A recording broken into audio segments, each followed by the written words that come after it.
осваивать новые предметы, получать новые знания. Учителям же я бы желаю относиться к работе с душой и вдохновением, ведь только вы, учителя, способны зажить в ученике тягу к учебе.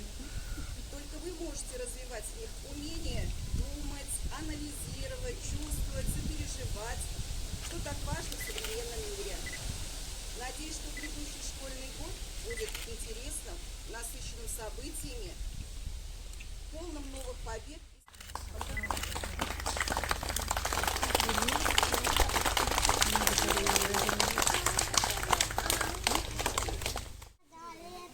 Рисовать, писать, читать и всегда по всем предметам получать мы будем 5. Коронавирус.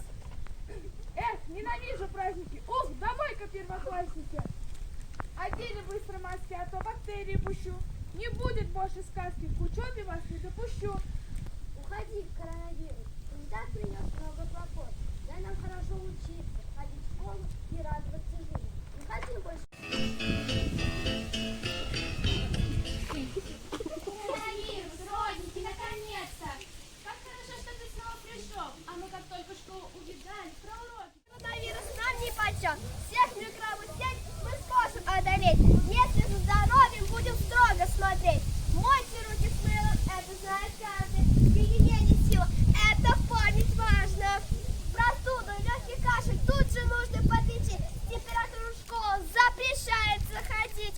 Будем делать так, убежит наш враг. И коронавирус попадет в просак. И учиться в школе, вот что нам полезно.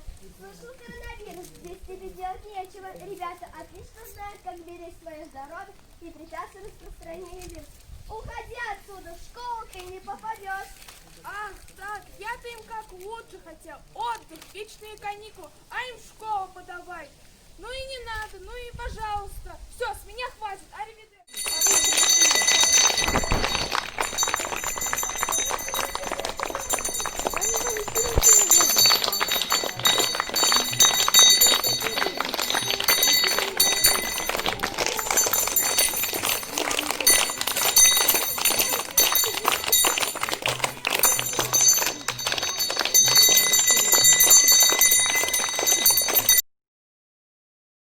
Что? Это вот кряшинская женская одежда, вы видите, да? Это вот старинная, да, у меня дома вообще есть сохраненная от бабушки головной убор, ему больше 150 лет уже. И смотрите, мы еще делаем кукол, плюс на кружке. Вот они вот такие смешные, но все-таки это наши куклы, да? Но девочки постарше вот таких уже кукол делают, Барби наряжают, видите? Тоже красиво, да ведь? Да, вот так. Вот так вот, да?